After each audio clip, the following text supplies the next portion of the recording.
Philadelphia and New York fans are in the NL East. It's always one of the most entertaining divisions. One midseason question for every team in the National League East. Today, we're joined by WFAN's Keith McPherson to discuss it all. Keith, welcome to the show, and it was a pleasure to meet you at Fanatics Fest. Great to have you back. Chase, my man. When I saw you at Fanatics Fest and I was doing my live show for WFAN, I was pumped to see you because I'm always excited to break that wall down, what I call IRL or internet, in reality, internet in real life. We had never met before, but we met on your show. So when I saw you in real life, I'm like, hey man, nice to see you. Nice to kind of, see you in the flesh. And thanks for coming out to support me as I was live on WFAN at Fanatics Fest that Saturday. Really fun event. Obviously, Fanatics Fest was great, and you do some great work there, so I had to support you. It was great to finally see you in person, and it's great to reconnect here on the podcast. Look, there's only one sport going on this time of year, but it's a sport that I think a lot of us love and cherish greatly, and that is Major League Baseball. We love it so much. Look, I know you're a New York guy covering WFAN. Let's start. One question for every single team in the National League East, and we got to start here with the New York Mets. And I think the key question is at this point, what do they need to add at the trade deadline? It feels like maybe they're a few pieces away. What do you believe those pieces are? A center fielder. I'll start there. That they could use another bat and put that bat in center field. Obviously, we all know that they need pitching, but I wouldn't worry about that. I think when you look at what David Stearns did last year to revamp the bullpen, they will find pitching. And then also help is on the way. You just got Kodai Senga back. You just saw Sean Manaea. So I think the rotation will shape up. But yeah, I would say they're looking for another bat in that lineup, preferably a center fielder. But then I think the rest of the moves will be relief pitching, starting pitching. So it's funny, you're a Yankee fan, and obviously a lot of Yankee fans hate Clay Holmes for maybe some of the dysfunction that went on there last year, just him not being able to live up to his potential. But now he's come to New York, and he's been that starter, or the opposite, New York, and he's become a starter here with the Mets and played pretty solid baseball. Do you believe that will continue, or do you believe it's kind of a first half fluke type thing? I think Clay has hit the wall. I think that this is the most innings he's ever thrown, or I don't know exactly if it's the most he's ever thrown, but I would assume so because he's been a reliever. And I would say that he's hit a wall here at the halfway point, where hopefully the rest and the reset here helps. But you can't rely on him to give you that many innings. And then also some of his stuff is missing, where he's walking a lot of guys. I think he came out of the gate, he got out of starting blocks well. But this is going to be a little bit of a challenge for him the second half of the season into the postseason to be dominant, to be, the best version of himself, because he hasn't done it before. He's, been a one inning guy. You mentioned Senga coming back and some of the guys returning from injury. This Mets rotation, maybe they'll help them out, but it feels like maybe they were lucky to get to the point where they have the fourth best team ERA in Major League Baseball and maybe need to add an arm at the deadline to make that more sustainable long-term for this team. But I do think Edwin Diaz kind of playing back to that all-star level has truly helped them in the pen, being able to save more games. He kind of had a difficult time coming back from injury. So I think the fact that he's been back to that all-star level has been very huge. New York Mets, a contender. We'll see what happens the rest of the way. Another contender is the Philadelphia Phillies. And I feel like the only question at this point, Keith, you're a Cowboys fan. You love the saying, is this finally the year for Phillies fans? It's never the year for the. I had to do it. It's never the year for the Dallas Cowboys. It probably never will be until Jerry Jones bows out. But for Philadelphia, no, their time is past. They had their Red October. They had their World Series appearance. Last year, they were the first team, I think, to 50, 60 wins. They thought for sure they were a lock to get there, and they got beat by the Mets. I think they have a lot of talent on that roster, but something is missing. And I think there's just so many other talented teams in the National League. I think their opportunity has already passed them by. But, I mean, you can't count them out. Like I said, they have the hitters. They have the pitchers. Maybe they get the right matchup and the right road to the World Series. But I would say this is not the year for Philadelphia to win it. I wish no luck on Philadelphia. They just won the Super Bowl with the Eagles. I can't double down and say that the Phillies will win the World Series. You know what? I mean, that Philly sports fan base just so unlikable, in my opinion. It's just like, even if they have a great team, it's so hard to cheer for them at some point. Look, I look at this Philadelphia team, and I understand what you're saying. I feel like I've kind of been in the scenario where I feel like the window is close to closing, and if they don't do it now, they're never going to do it with this core because eventually Kyle Schwarber's going to get older. You're going to have, obviously Bryce Harper get older, and they're just going to have this core aging, and they have luckily not dealt with as many injuries in this lineup. But you got to think if they stay healthy, they are going to have a chance. They have a great core. Trey Turner's been great. Obviously, Kyle Schwarber's been awesome. You saw the home run in the All-Star game and everything. He's been great. But yeah, overall, it just feels like maybe this team is missing some things in the bullpen. If they get a productive arm out of the pen to add to this team, where would you rank them in terms of teams most likely to get out of the National League? I mean, I'll give them the benefit of the doubt as far as their experience. I think experience plays in October, and they have guys like Schwarber, like Harper, like Castellanos, who have been clutch. I mean, you keep going down the list. Real Muto, um, Stott, Marsh, Bohm. Like they have enough guys that have done it in October where you give them the benefit of the doubt that it could click for them. I just am not hoping for that, and I wish them no luck. I don't think anyone really wishes Philadelphia luck at this point, Keith. I think we can all relate there. Let's talk about a team that's in the complete other direction, and that's the Washington Nationals. You recently fire your manager. Look, you have a decent core there, or two really solid guys in CJ Abrams and James Wood to build off of for the future. What else is needed to accelerate this rebuilding process in Washington? Oh man, I mean, pitching. They got to get back to what they had when they had a Max Scherzer, when they had peak Patrick Corbin, when they had a Steven Strasburg. Like they got to get their rotation together and their bullpen together. But yeah, they do have some exciting young position players that they got in the Juan Soto deal, and the future feels like it's there. The future feels like it's bright, but they're obviously not good enough right now. So, what do you think the timeline is long term for this team when you look at possibly having to add to this core? And how many years are we finally again looking at Washington as a contender?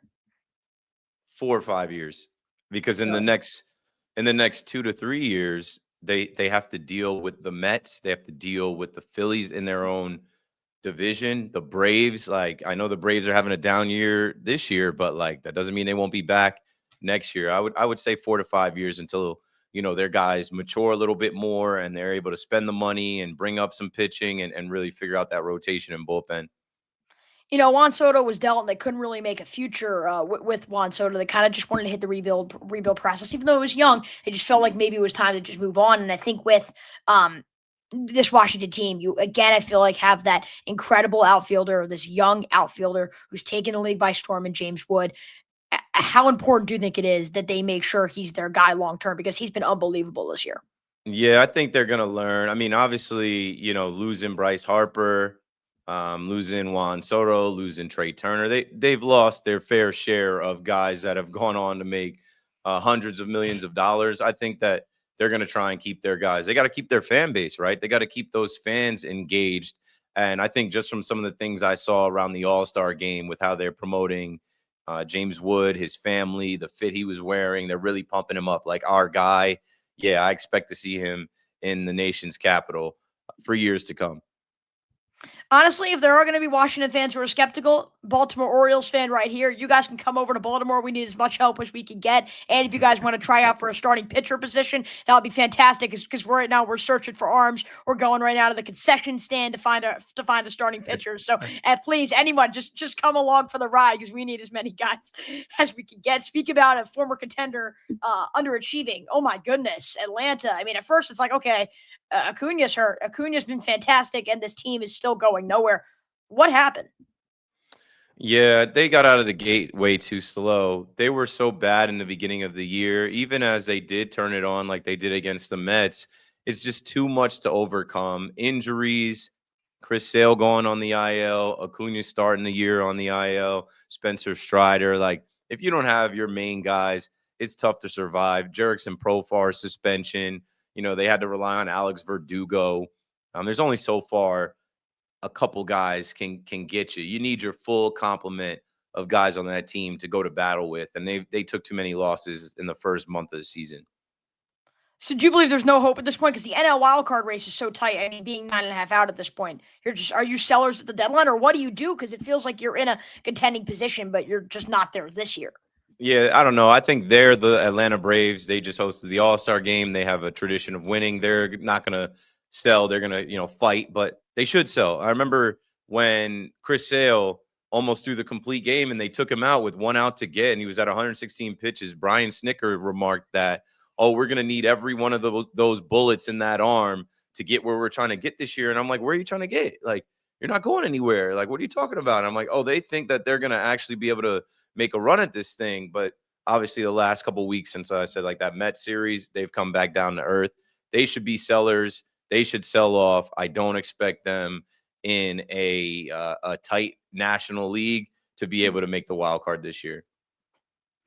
So when you say sell, because I feel like this is kind of one of my biggest pet peeves in the situation I'm currently dealing with my Baltimore Orioles, is when you say sell and you're a team that's still trying to contend and you have a decent core, what pieces are you looking to sell if you're Atlanta to try to still extend a rebuild or a contending era, excuse me, that's just you don't seem to be in the midst of in this particular season?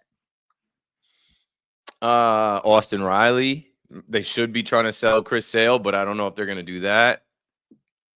They're never going to move on from any of their guys that they have locked up with those team-friendly contracts like Acuna, Albies, Olsen. I think Riley might, not Riley, Ozuna might be on one of those type of deals. I think Austin Riley, Chris Sale might be some pieces and maybe some other arms that they have in their bullpen.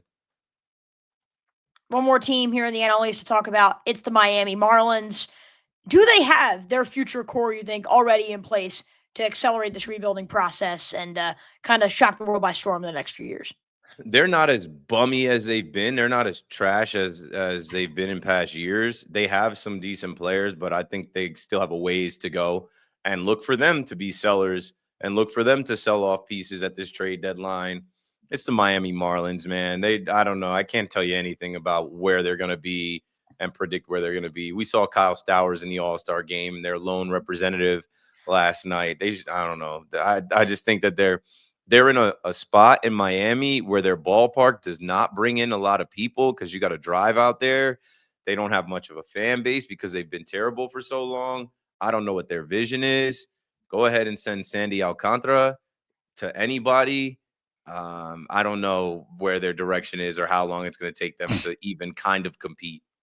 I gotta say, every time someone mentions Kyle Stowers in the All-Star game, he was an Oriole where I'm like, just give him playing time and he'll be great. So every time someone says that, it's like a bullet to the chest every single time. But look, this is a Miami team. First half of 2023, a top 5 team in Major League Baseball. They made the playoffs that year. And then all of a sudden it was just over. Like, bye-bye. What happened? Yeah, I don't know, man. This is what they go through. It's like they'll get hot for a little while and then they won't be able to sustain it. I think it's the culture in Miami. It's a party city.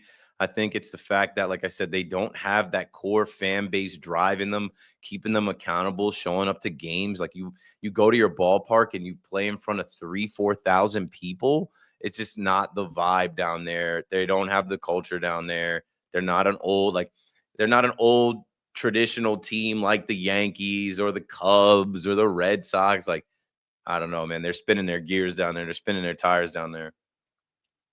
5 teams in the NL East, 2 seem to be contending, 2 are rebuilding, and 1 just seems to be stuck and should be sellers at the trade deadline. That was it here for our NL East midseason questions here on Chase's Sports News. The first division we're covering for midseason questions with many more to come for the next few weeks as we prepare for the final stretch of the MLB regular season. Keith McPherson of WFAN, thank you so much. All right, we're going to wrap this one up here. Signing off alongside Keith McPherson, I'm your host, Chase Coburn, saying so long from Chase's Sports News.